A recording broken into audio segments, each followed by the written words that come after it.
the space where we can move from um, depletion to being rejuvenated, being in touch with who we are, and then inviting in healthy discomfort that enables growth, we are more able, and this is a lot of the work that we teach too in reconnecting with one another.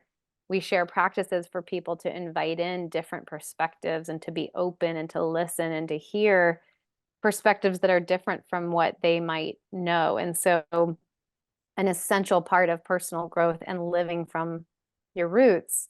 And what makes us stronger is when we're inviting in that diverse perspective, that discomfort that challenges us to step outside of our own lens.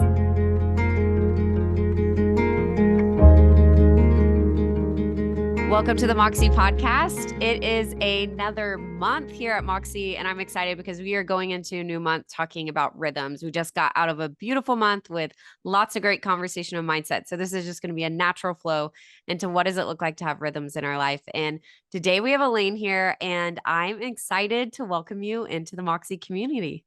Thank you, Jenny. I'm thrilled to be here, and I love this topic. So thanks for having me.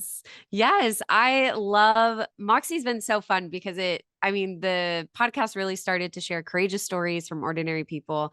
And as it's grown over the last 4.5 years, it's all about these different topics of leadership and who we are as individuals and how we can really keep up our health so that our health, it really matters to the impact that we're doing in the world. So I think that's been a really big focus in my calling the last couple years is to make sure that we're okay, right? So that we're long lasting for who we're helping out. So as we get into this conversation, I would love for people to know who you are. And one of the questions that I ask in the beginning is just tell our listeners who you are and what you are best known for. Oh, I love that. So who am I? We tend to think who we are based on the hats that we wear, right? Yeah. Like the different roles we play. So I kind of always try to dig a little deeper than that of just like, yes, I'm a mom and I'm a leadership advisor, a holistic leadership advisor. And what does that even mean? But I would say at my core, I am a very nurturing human who tries to be present and approach life with an open heart and listening from a place of seeking to understand. I'm someone who has a playful spirit, but then sometimes I also take life maybe a little too seriously. I am someone who um, wants to have a big impact and also wants to have a meaningful, fulfilling life. Um, and I think we can do both. I think so So, too.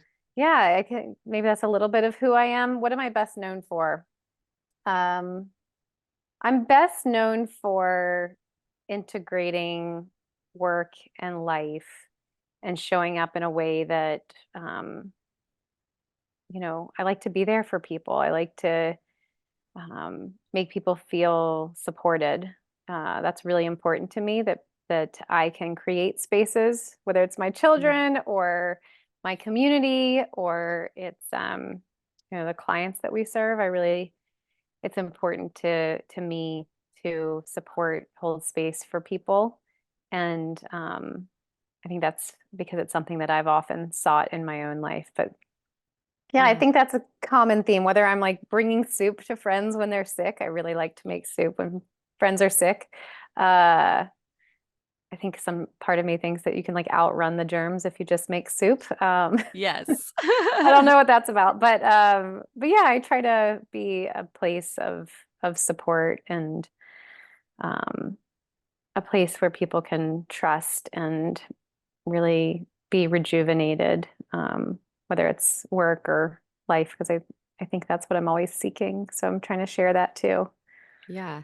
Yeah, I love that. I always find it interesting in different chapters of our lives where we can, or at least for me, right, where I'm like, man, I really seek this like peace and this Mm. ease and this presence. When 5 years ago, that would be the completely different words or Yeah. story in my life. And so I'd be curious, like when you're talking about who you are and what you're best known for, the journey that led you to that you just described, Mm-hmm. because not saying you weren't that before, It's Elaine, so true. but what Yeah. is the genesis that got you here? And is, you know, and I'm sure there's many stories, but is there a particular story, almost like an aha moment where you're like, Mm-hmm. oh yeah, I need to head in this direction because of X, Y, and Z. Yeah. Yes, absolutely. As soon as we started talking, I knew we were going to have a lot to talk about. So yes, this is a big part of my story is that shift. But I think as you were saying that, I'm like, oh yeah, what else am I known for? I'm known for connecting people. I'm like a Mm, super connector, and that kind of dovetails into my story and the work I was doing and how yeah. I kind of ended up in this phase of life. So I spent most of my career in the corporate world. I was a partner at Korn Ferry, which is a large public company, organizational design, organizational consulting, executive search, leadership, that sort of thing.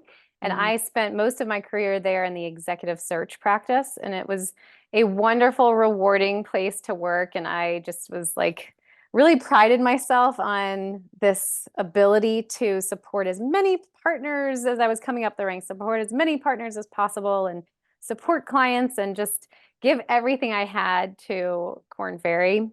And then when mm. I had my first child, it was like, oh, okay, well now how is that going How to many work? kids do you have?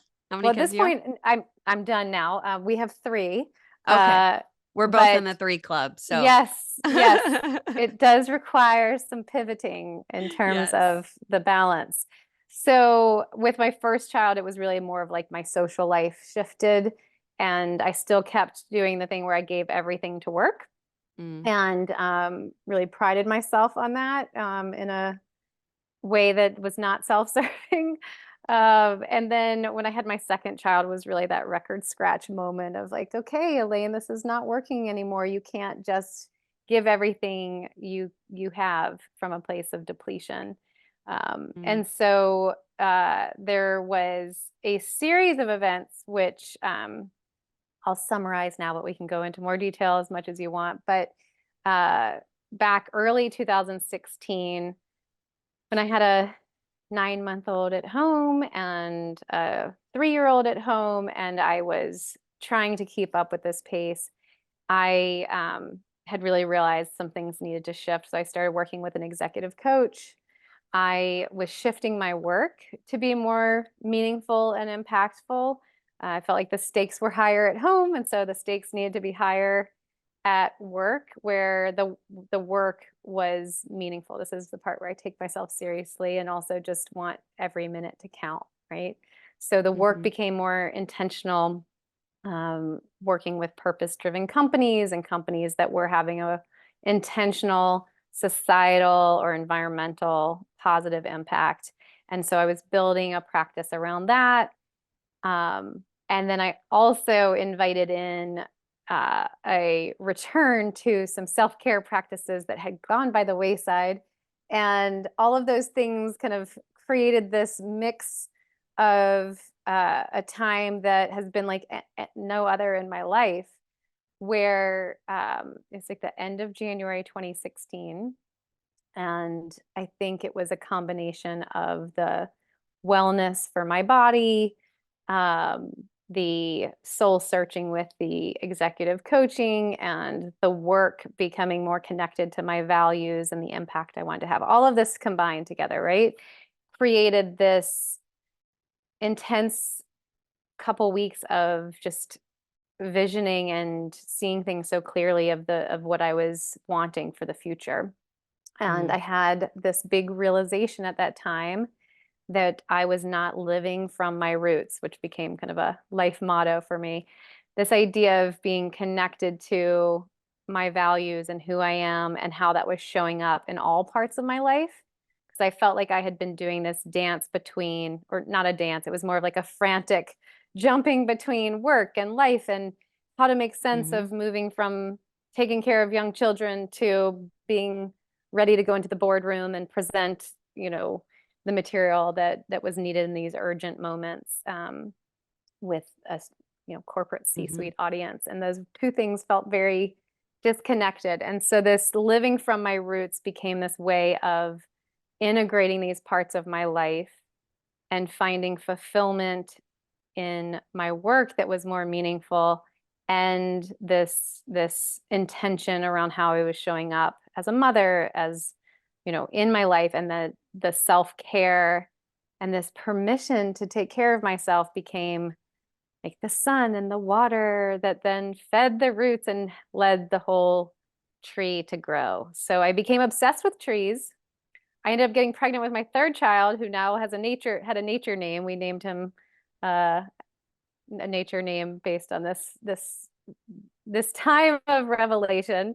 But that became a real shift for me in when I started to feel more held in the Mm. work I was doing, and took more of a priority around creating spaces to hold and nurture my children more, and also show up that way in my work. So I think that was a real shift for me from this just being this connector to being a place of really weaving together experiences and spaces and holding spaces for growth, for myself, but also for people. And that was 8 years ago.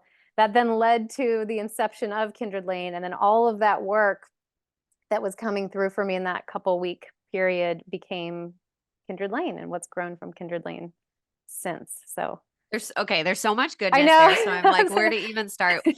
First, I do want to step back, but because you mentioned Kindred Lane, can you tell people when that started, what that is, and like the heartbeat of it? And then I have a question of that journey, but I want people to Yes. know that. I know. Well, so the questions you're asking and the work that you're doing is so aligned with my soul and the work that shows up at I know, I Kindred love Lane. it.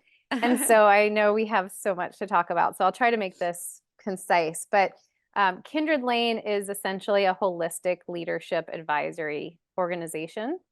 Um, I'm the founder and CEO, but essentially we work with a collaborative of about 50 plus. I haven't counted recently, but we have about 50 people loosely in this collaborative who team together on experiences and programs for clients. So they either start with impact, like what impact are we having out in the world and that we want to have and how we come together, or they start with personal growth, and growth really being this recipe, personal growth leading to leadership growth, leading to organizational growth, and how that allows us to have an impact. So it just comes at it from different angles. But we run retreats and coaching and executive development programs, but they're very different than a typical leadership program, because we're really working with who you are and how that shows up in all of what you do. This idea of like what we grow in our organizations is really a result of how we lead, and how we lead is a result of who we are. And so we really work with people on um, really being in tune with that. I really love it. At Moxie specifically, and just in my life, I talk about values a lot. So I love that you talk living from your roots, and that's your values. When I decided to like name those and identify those many years ago, it was like completely as transformative in how you view and walk and make decisions. And after, it's like, what was I doing before? Like, how was I making decisions, and where was Right. this knowledge coming from? And or not, no, not knowledge, I guess, of like Yeah. how was I moving forward? But I want to talk about that journey because I feel very similar to you of like I had all these disjointed things, and then it was like, where's the commonality? Where's the ease? Where's the flow of all that I'm doing? Because even though it is different hats, there's a way that it can flow where it's so beautiful and easeful. And we have to ask ourselves when there's more effort or it seems a little bit disjointed, the question why. And really, I feel like push into that instead of just letting our life be so ping pongish all over the Hmm. place.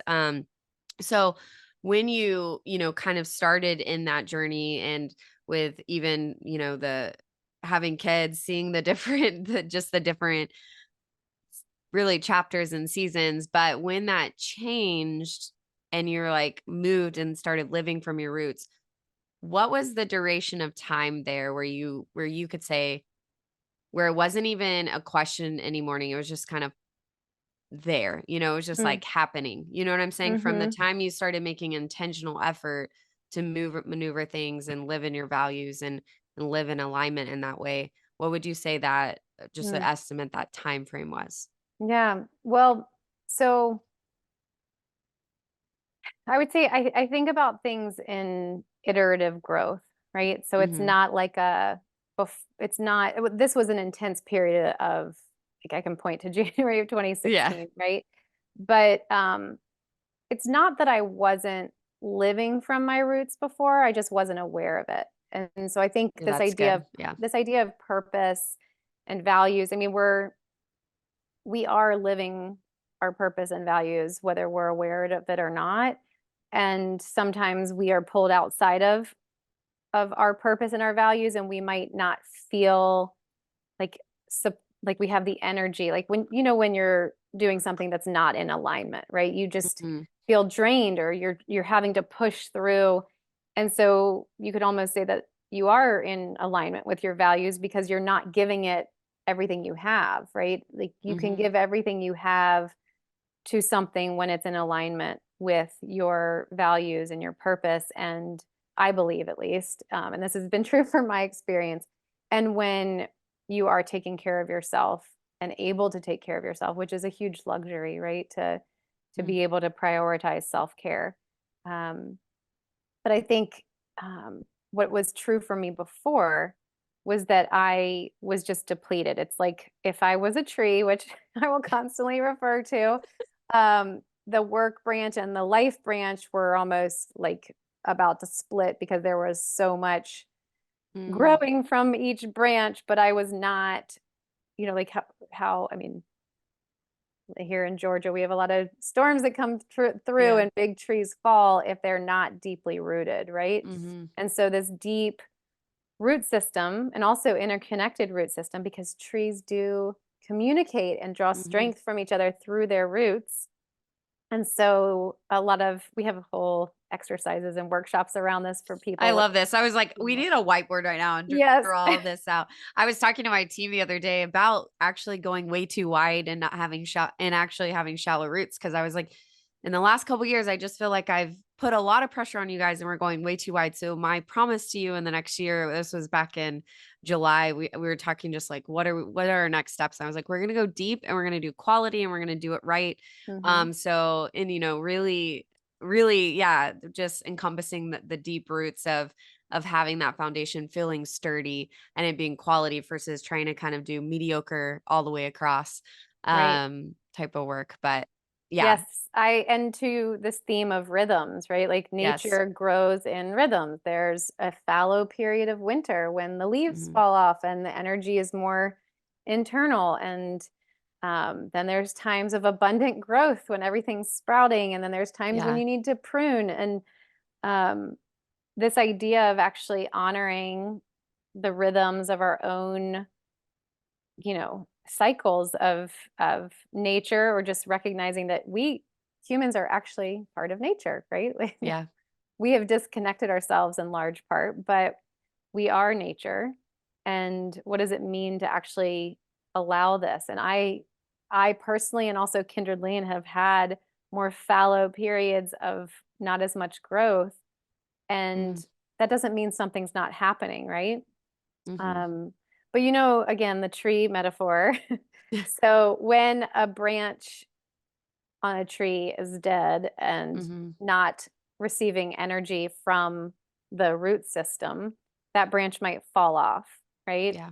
And sometimes we have to recognize the branches of work and life that are not connected to the rest, right? So this is not to say go cut off a huge branch of your tree if you don't know how it's connected, right? This idea of iterative growth, right? So if Mm. you are giving yourself permission for self-care, and if you are really intentionally connecting to your values, and for me, the stories and of my ancestors and things that Mm. they went through, the sacrifices they made, and the lessons I learned from them, that informed who I am, Mhm. that can then all give me the strength to show up in these different branches of what I do. And then that allows me to have the impact I want to have in the world, whether it's at home or at work or somewhere in between, that I can consistently Mhm. show up as a nurturing human who wants to, help support people in a way that they feel seen, but that I also have this desire to live and work in harmony with nature, which might have already been apparent. But but I think this idea of, you asked the question of when did I see that shift, and I wasn't trying to avoid the question, but I think it's, you know, Yeah. if you're bringing the nutrients through the tree, keep going with this analogy, then a new branch is going to grow and you might just see a leaf sprout and then it continue to grow. And so it's really Mhm. about this iterative change. But I will say when I became aware of living from my roots, I got very intentional about um, what was fueling me. And it was just Mhm. it was a felt sense of where I was getting energy and where I Mhm. wasn't. And so I followed that and let that guide me. And so it's not, we have to inhale and exhale, right? Again, Yeah. with the rhythm, we have to inhale and exhale. We can't hold ourselves in this static place. Like I am now 100% in alignment with my purpose and values, and I'm always taking care of myself. Like, Mhm. no, I mean, that's not real life, right? We both Mhm. said we have 3 children. So, um, but this idea of returning, right? Like you Yeah. inhale, you exhale. And this idea of returning to a balance of knowing where I'm trying to Mhm. be centered and where I'm trying to return, because that's a place of well being and rejuvenation and impact, Mhm. and where I feel like I'm in alignment with myself. No, So I like hopefully that. that answers Yeah. the No, question. I really wanted to hit it home to our audience that it's not overnight and that it's a process and it's a continued process. We're humans, we're always becoming. And like you're saying, it's not static. It's not like you're going to arrive. I like the consistent analogy you're giving because it's great to be like, yeah, like there's times of rest, there's times of pruning, there's times of growth because I think sometimes, especially as leaders and then anyone as entrepreneurs and business owners, we're looking at it and it's just like you constantly are seeing, maybe other people in your sphere, in your sector doing similar stuff and just man exceeding or doing all these different things. And we get kind of stuck in that comparison or that why not me kind of pity mentality type attitude when Mhm, the reality is we're each made beautifully in very different capacities and ways. And so I love that and what you're saying of just like really honoring even that rest time. 2022 was a big year for me of like rest. I like how you mentioned awareness. I think it was the first I had always known, but it was the first time I became very like even like I don't know, microscopic, like aware of myself and like every little thing that sucked energy out or gave me mhm, energy. And I think, yeah, we're living in our purpose, but then when you just become aware of your surroundings and how you're fueling body and what you're doing, it's just, yeah, it's so important. It was the first time I realized I needed creativity and I started picking up pottery and doing all these different things to fuel myself in different ways. And so I would love to talk about some practical rhythms for our listeners too. mm, Um and maybe something we can start with what you do in your life and then also maybe if what you would encourage them to start with if mm, they're like, I have nowhere to start. This is overwhelming. I have a lot going on. I have a disjointed life. I can't relate to what they're talking about, but I want what they're talking about. mhm, Like, even what would be that even first step for them to be like, okay, I can do this and to step into that. So, would love sure. whichever way you want to start. If you want to talk about yourself first or you want to talk about them, I just would love the listeners to hear your wisdom on that. Thank you. So I think, this idea of where we get energy and where we're putting our energy is a good place to start, and just to simplify it. So, um, I am good at comparing myself now to where, other people and all the great Mhm. success you were talking about, right? It's really Yeah. easy to say, why am I right here? And look what they're doing on Instagram or whatever. And if I'm Yeah. putting my energy into that, um, I'm not really putting my energy into accepting and honoring where I am, right? Mm, Um, but at the same time, perhaps there's something I'm longing for when I see that great success that someone else is having, for example, right? mhm, Um, and I think, you know, maybe it's helpful to share this for people who are balancing even parenthood and work. I mean, for me, it was very important. I knew I wanted to prioritize being really present with my children, and I definitely made some career sacrifices, um, some monetary sacrifices. Like I realized that doing it all or having it all and what it looked like out there was not going to honor what I needed, mhm, at least in the way I was operating, right? And so, um, you know, I talked about how our services at Kindred either start with impact or personal growth. I think this conversation is more about personal growth, right? So I focused on what gave me energy and what I was curious about, and really tuning out the external success metrics that I had been holding myself, you know, accountable to, or measuring my own success, and thinking more about some of the qualitative success metrics that I could create for myself. Like, I was talking just the other day, I went for a walk in the woods on a Wednesday and ran into a friend in the woods. I'm like, well, that is a success metric. I mean, I can't take it to the bank, but that gives me energy. It fills me up for so many reasons. yeah. And so, where are you getting energy and where are you curious? What are you longing for? And just allowing yourself to invite in that possibility. And, I mentioned, well, you're living your purpose, whether you're aware of it or not. That might not make sense to some folks. I want to maybe come back to that. Our purpose is there, and it's about the words and the awareness that we put to it.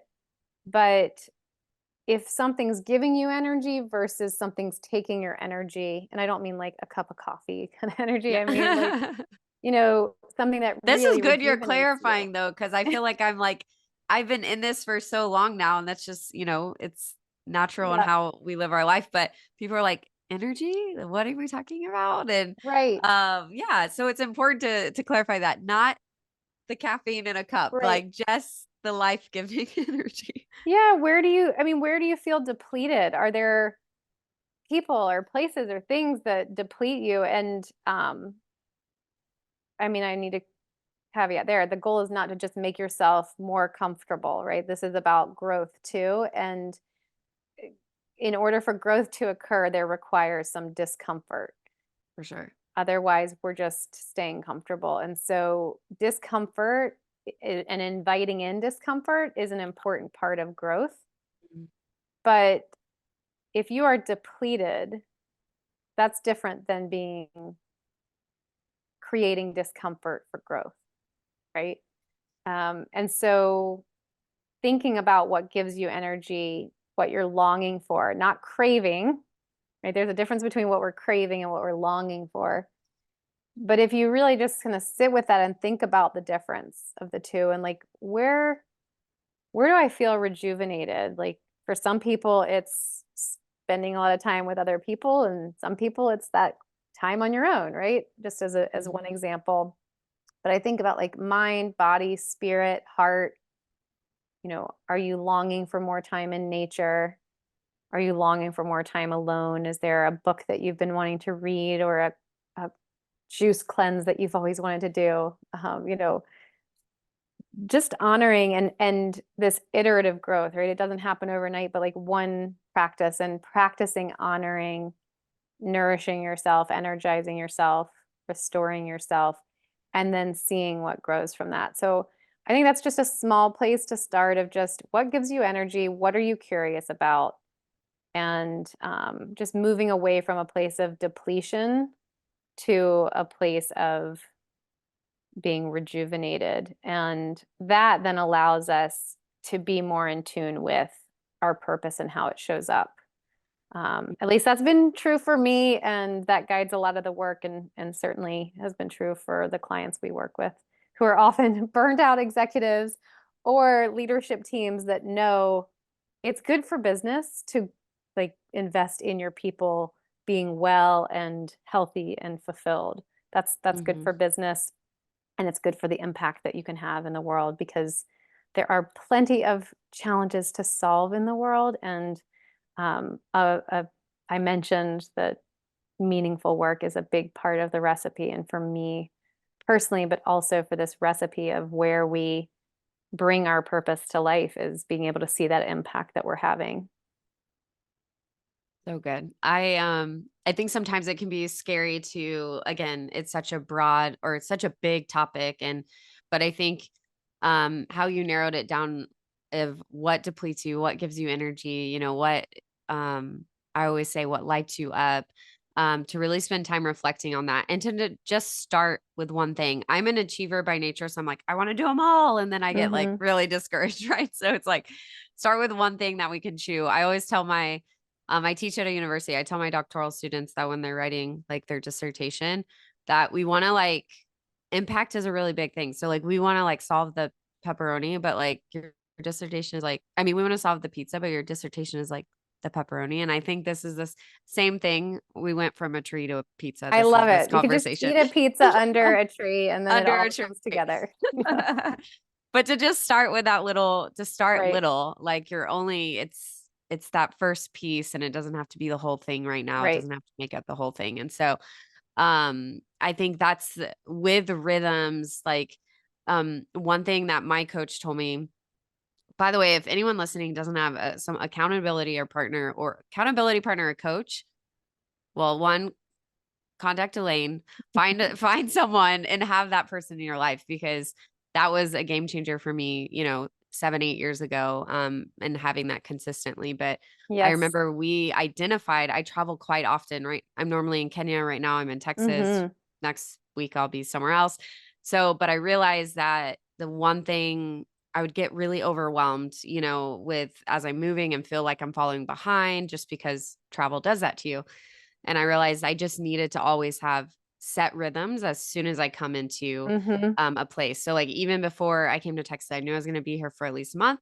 I found where the gym I was going to go to. I like ordered Hmm. a desk to be at this place that I could like, I just like made That's great. everything work, right? Yeah. So that I knew that I would function to the capability that I knew I needed to be at, and have my health and feel centered and all those things. And I think, that's where we have to start and identify even those practical things. What are Hmm. potentially little triggers in our lives that might cause stress? Like I get overstimulated by tons of noise. So I know how to manage that in a better way, especially when you have 3 kids and you just have a lot going on. You figure out Hmm. how you can be. And Yeah. so what are do you have like practical things in your life that almost are daily rhythms that you Mm. do? Absolutely. So the biggest thing is coming back to my breath. Um, Mm.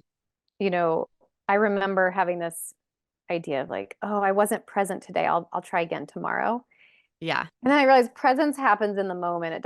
It's not like a day at a time. It's like one breath, one moment at a time. So even just like right now, like just taking a breath just constantly connects me to the present, right? And most of the things I'm worrying about are either things that happened in the past or things that might happen in the future. They're not really things that are happening in the present. And so as a rhythm, just continually coming back to my breath. And so um, I have done several 40-day practices. We also lead 40-day practices for our clients. And they're very simple, of just creating a rhythm of a practice to return to, something simple like a breath practice, a breath work practice. And even, yes, something as simple as taking a breath, but most recent 40-day practice that I led was a 5-minute breath work practice. And this, yes, I have a background in executive recruiting, but I also am a certified yoga instructor. And That's awesome.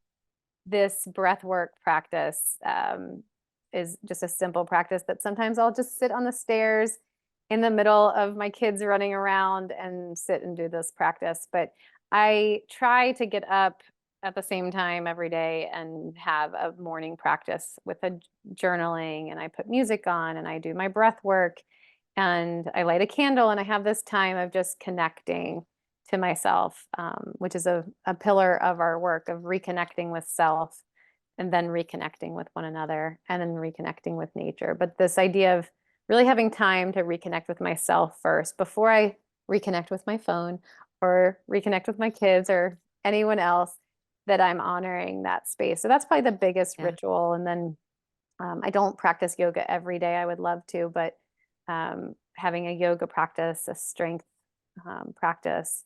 There's certain foods that I have learned that I Yeah. don't do as well with, unfortunately. So just honoring the rhythms of what my body requires. But walks in nature are another huge part of what helps me stay in rhythm. So when I'm traveling, I'm often looking for my access to nature and being able Yeah. to connect and ground Yeah. myself.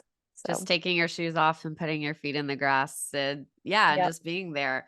I mean, it's so important for us to understand we are part of nature and our beings and there's frequencies all around us. And so to surround us, Mhm. you know, yeah, within that. Yeah, it does. I mean, just from a science perspective too, it's like Yeah. 10, 15, 20 minutes of nature just completely regulates the nervous system. So, Yeah. Yeah, I would encourage anyone listening to pay attention to that. Like what is putting you at ease? What is making you breathe a little gentler, mm, like how does your body respond to certain people and surroundings? Does it tense? Does it relax? I think we get so caught up and we're so distracted at times, like we don't even realize what our body is telling us. And hmm it's telling us, it's giving us warning signs or it's, um, yeah, it's just been yeah. really, it's interesting Well, in our society. and there's so much more there that I would go into, but I think I know we could talk for yeah, hours. an important caveat with that though is so this idea of living from your roots and soaking up the sun, we say, right? So Mm, the idea of taking a breath and um, where are you at ease, right? Where are you moving from depletion to rejuvenation? What are you longing for? What gives you energy? That's more of the self-care and getting in alignment with yourself, right? So like the soaking up the sun. So yeah. if you think about it, you can overwater a tree too, right? Like a tree can get too much Yeah. sun. There's such thing as too much self-care. There is indulging in too much, you know, well-being, right? There's a point when, I really like that you're yeah, saying this. And even I and love that you mentioned it doesn't mean being comfortable. You said that earlier. I'm like, right. yes, So I that's want so to come good. back to that because it's Yeah. really important to me that any message I'm sharing is not about seeking places of comfort, because Right. I think that causes a lot of actual challenges in the world.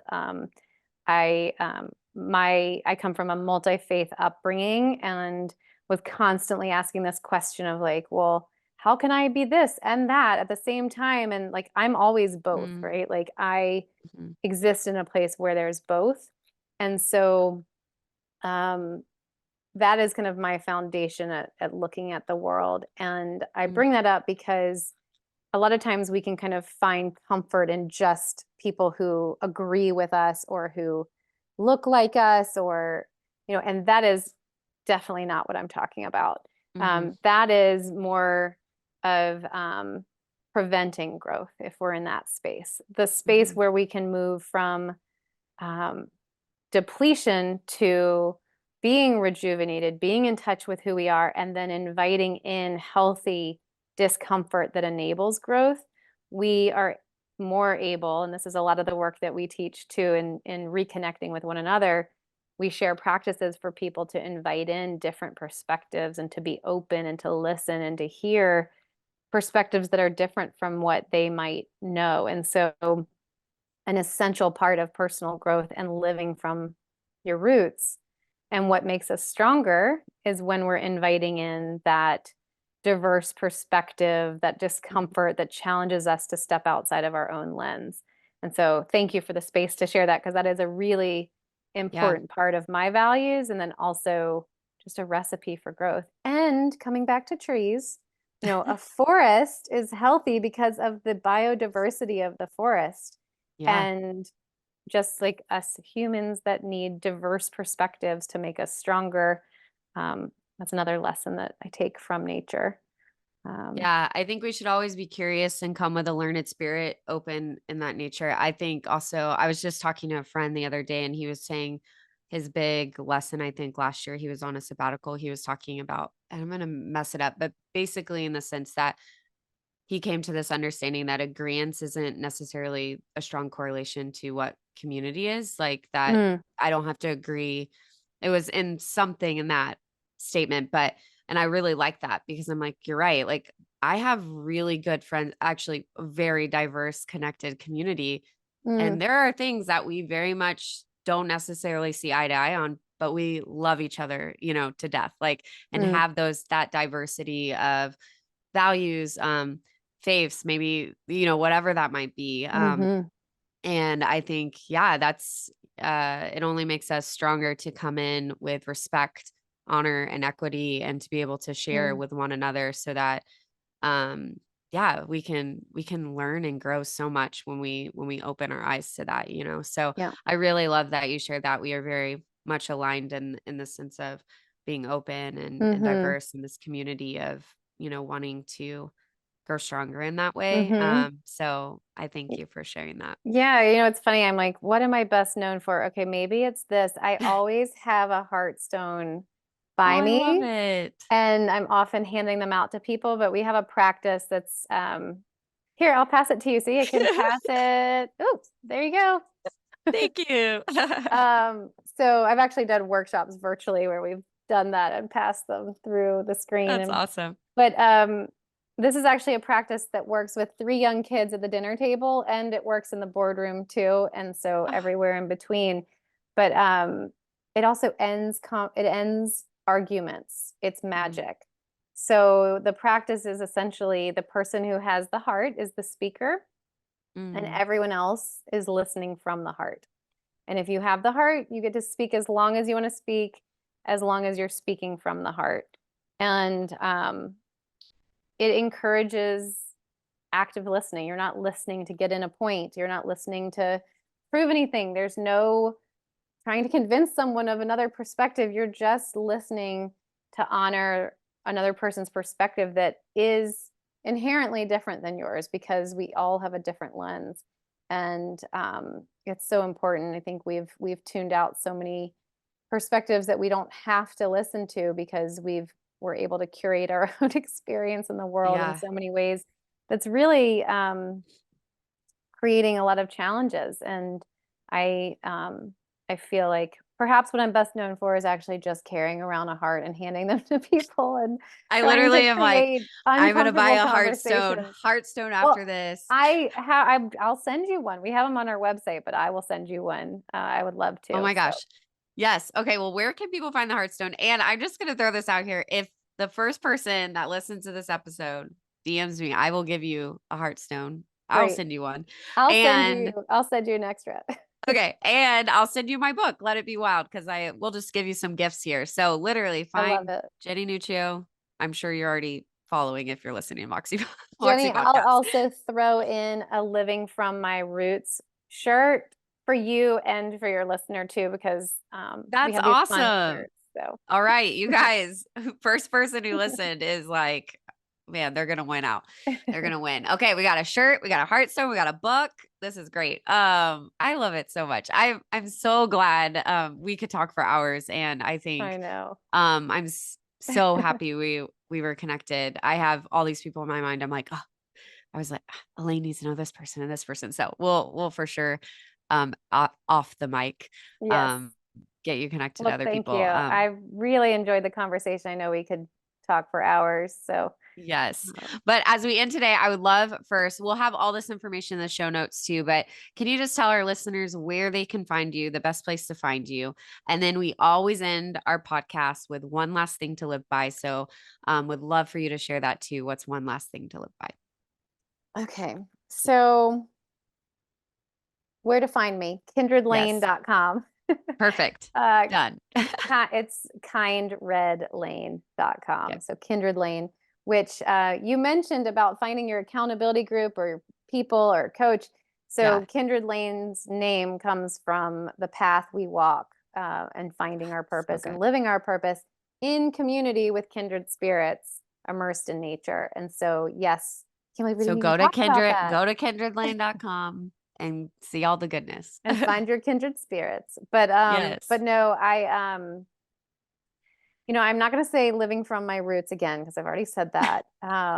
So something to live by. I will say related. This idea we also talk about what it means to be rooted in love, right? So I think just a common value.